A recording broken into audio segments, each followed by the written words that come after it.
I have never, ever, in my entire years of existing as a person on this earth, played a game that actively hates you. And this game actively hates you.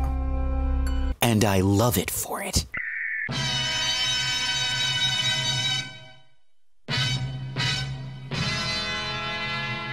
Talking about Dark Souls, where do I start? It's a weird game. Whenever you play this game, what ends up happening is you die. And that's not even like, normal amounts of dying. You die constantly. This game makes sure that you're dead. It's about souls that you collect. It's dark. It's really dark, particularly in certain places. It's very dark. Now, I'm the kind of guy who plays a game on easy. If I ever get a new game, I'm always starting off on easy. Why? Because I suck at games. This game is weird because everybody looks at it like it's the best game ever made, and I just disagree.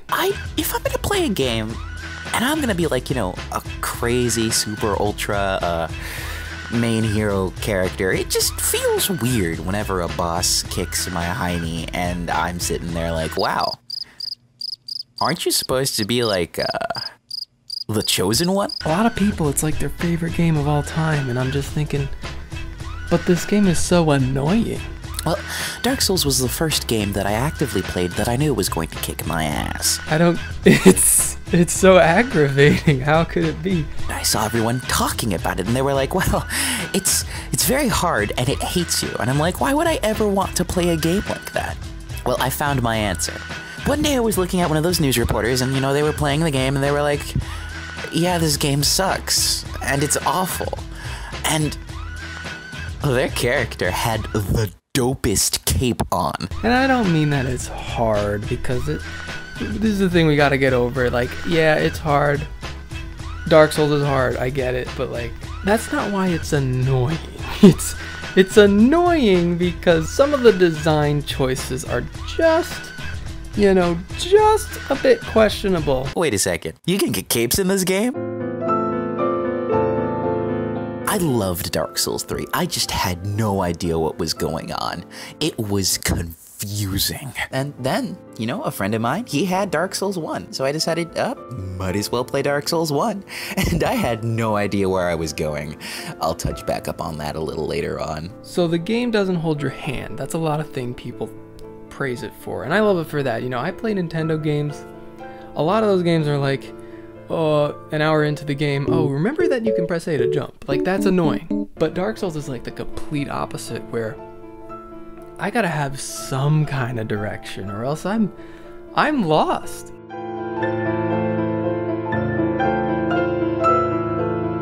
Let's talk about the lore.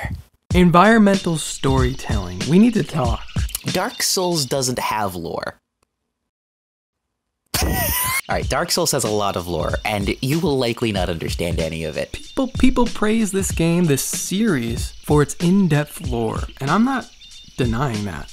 The lore is really deep, and it's fascinating. It's really cool. Every boss has like a depressing backstory that gives a lot of character to them, but I don't know that. I don't know the boss's backstory, and there's no way for me to know by playing the game, okay?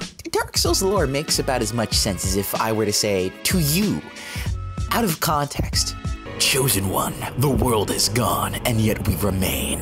The torment and pain of being where we cannot gnaws at our senses and wears at our auras. Release us from this curse, and let us fade with the world that has faded long before us. And I'm sitting here like, yeah, that's cool, just give me a cape. I played through the game like 2.5 times. I got the platinum trophy. I did everything you can do.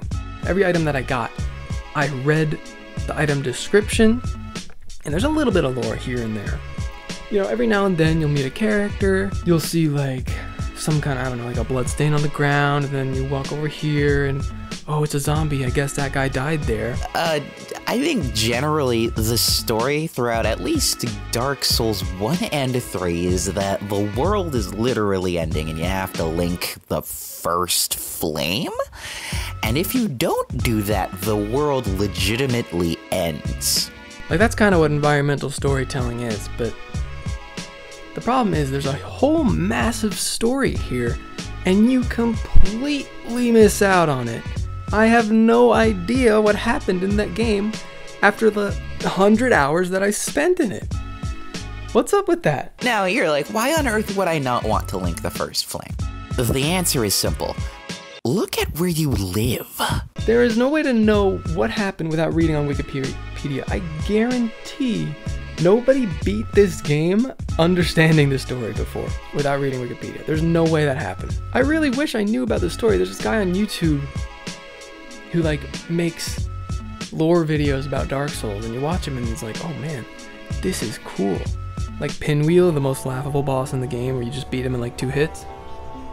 He like had a family or something, but the family died, so he like conjoined their faces with his, and he's like a mad scientist kind of guy. It's like really weird and interesting. But in the game, you just meet this guy with 4 heads and you beat him. Now, I love the lore to Dark Souls because I don't know what the heck is going on. Yeah, you look at some of the horrifying creatures that wander around this area and you're like, oh my god, these guys are terrifying. That guy just turned into a big serpent man. That tree grew arms and it tried to kill me. Why the Capra Demon have dogs? It's like, that's a little frustrating.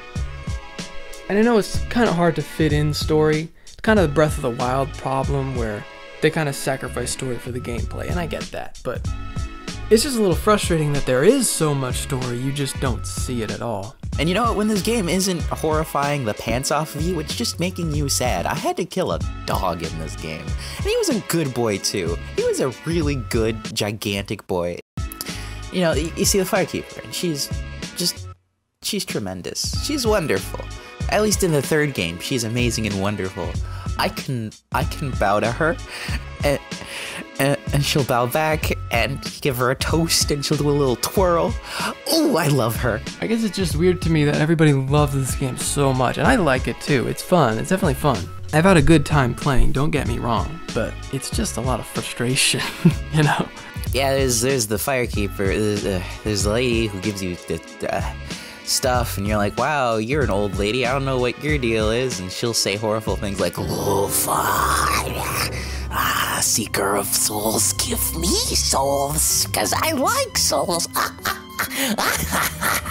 And I'm like, that's fine, just give me a cape.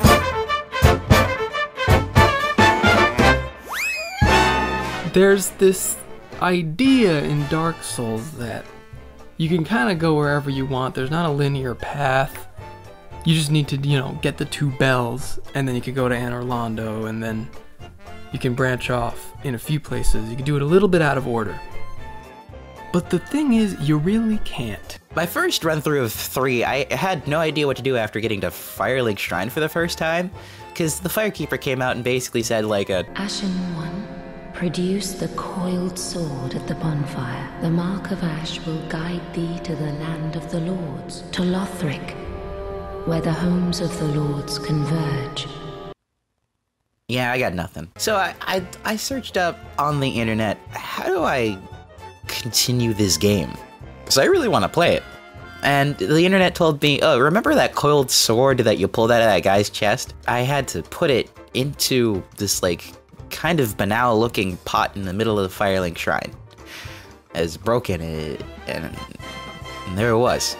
The game's hard, but if you try to go to Blight Town before the undead perish, you're screwed, man. What are you gonna do in Blight Town at the beginning of the game? Just imagine, you go to Blight Town, and no matter what, whenever you get to Blight Town, you don't have the warp thing yet. You can't warp between campfires. It's already like the worst place in the game, but you get like halfway through it, and there's a bonfire there, and you sleep there, and you're good. The problem is, there is now no escape from Blight Town. I was a fool. I didn't understand the words that the game was using because all the lore sounded like... Ashen One, if my wares are not to thy satisfaction, bring me umbral ash. With ash, I'll fashion new wares. What makes you think I know what you're saying?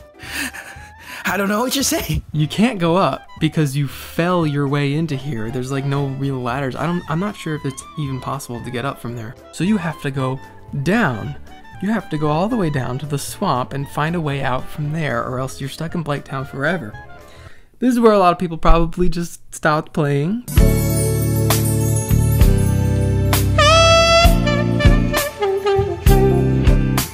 Oh yeah, the challenge. This is something I gotta talk about. Because, yes, the game's challenging, but it's not like people are making it out to be. When you first start a Souls game for real, properly, you have no idea what you're doing.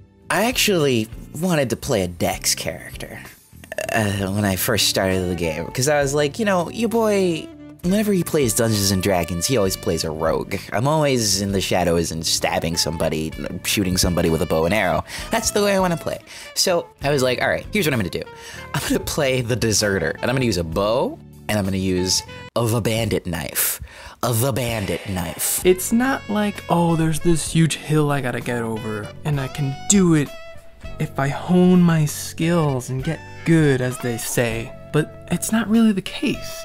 I don't feel that much of a satisfying progression system in Dark Souls. My first playthrough was an absolute hell. And the reason for this is because I was an idiot and I never switched from using the bandit knife. Now you want to know why I didn't switch from using the bandit knife? Because it felt fast to use. It was a fast weapon. That's why I continuously used the bandit knife. Now what this means is that I went through the entire game using a bandit knife. I killed bosses with that bandit knife.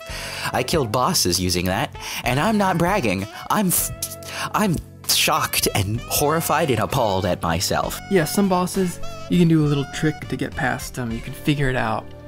But a lot of them are just like, okay, your character build is just not right for this boss. So what are you gonna do?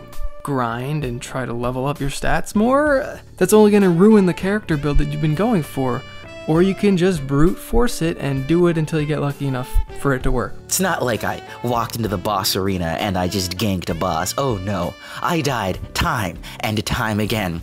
I would summon people to help me and I would die and die again. You wanna know why? Because I was new to the game and it hated me for it. It hated me and resented me for it, and I kept using the gosh dang bandit knife. That's most of my Dark Souls experience. It's just throw yourself into this wall and make it work. I mean, some of these bosses you can't defend. I'm talking about the Capra Demon. Like, let's just put a very strong enemy in a very tight space. That's not hard enough. Let's throw 2 dogs in that'll just make the character stop moving, so you have to get hit by the club that he's got. That boss is just literally just try it. Just keep trying until you don't get stuck, and then maybe you can fight it.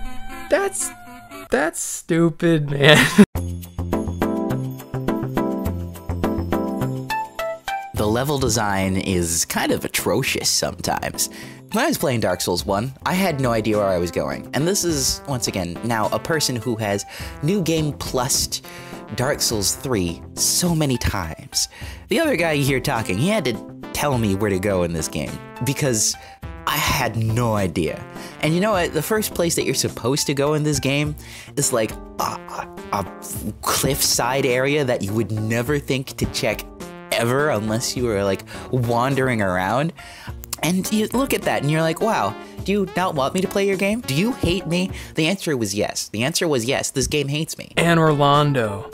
Oh yeah, if you played Anne Orlando, I don't need to explain it. It's harder than any boss you can fight in the game. You gotta run for like a whole minute before you get up to that godforsaken part with the stupid archers on the stupid ledge, and you gotta run up the flying buttress so you can hope to God that you beat them before they throw you off. That part took forever. There are certain occasions where they'll put you on like the edge of a cliff and they'll send people at you. They'll send people at you and to fight you, and they'll just kind of poke you off the edge of the cliff, and you'll be like, wow, that's so cool. I'm so glad that they did that to me. That's the best thing that I've ever experienced, and I want to do that again. And you know what? I tried looking up a guide.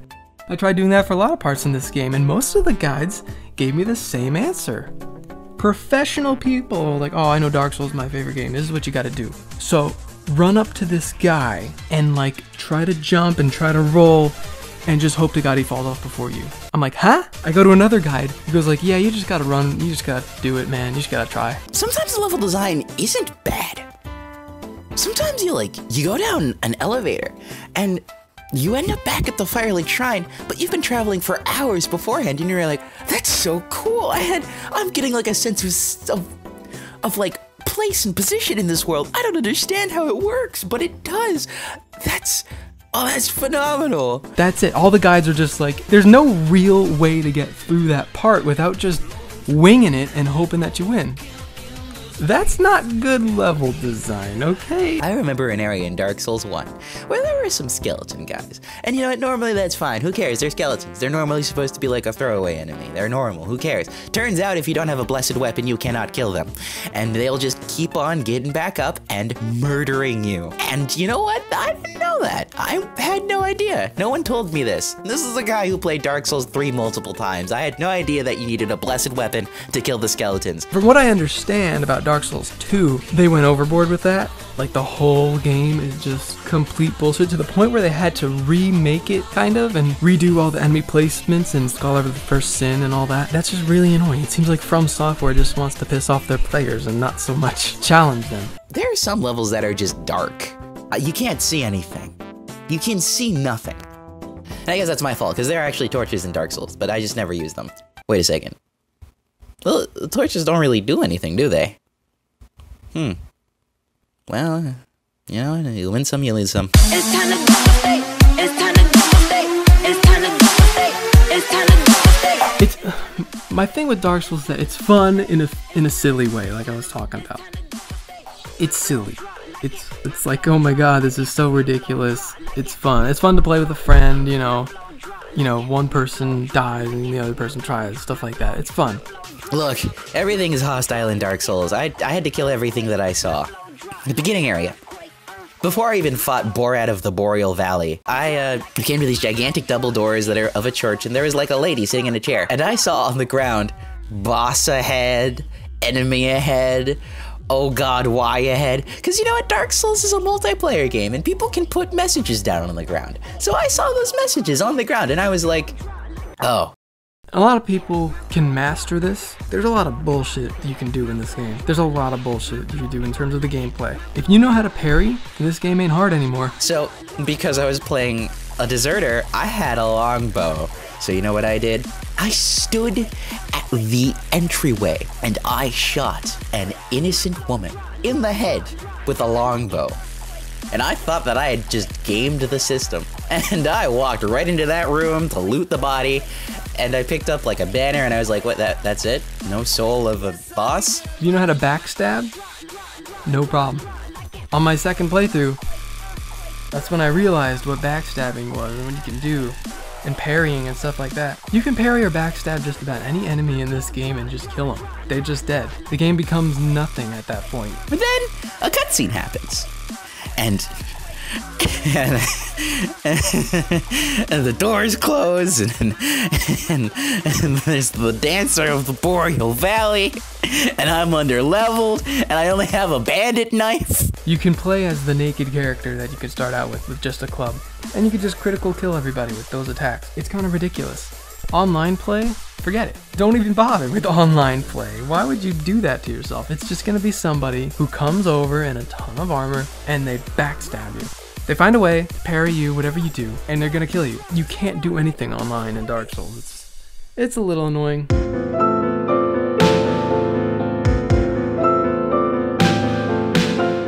So, my first run of Dark Souls 3, I got as far as Lothric Castle the second time, where you're back and you're about to fight the brothers. And I stopped because I looked at my character and I realized I wasn't leveling properly. I was still using the goddamn bandit knife, and I had to fight 2 people now. Man, it's not as challenging as people say it is. It's more just bullshit. So I don't know. I don't get it. So I gave up and played a strength character, and everything was infinitely easier. Not only because I knew what tricks this game had up its sleeve, but also because I was playing a strength character. And I'm gonna be real with you, strength characters are the easy mode of Dark Souls. A lot of weird, a lot of bullshit in this game. If I were to sum up Dark Souls, it would be like fun bullshit. Fun bullshit. 2 words. Fun bullshit. I think it sums it up perfectly, actually. I'm pretty satisfied with that. I give 20,000 this game a souls out 500. of 30,000 souls.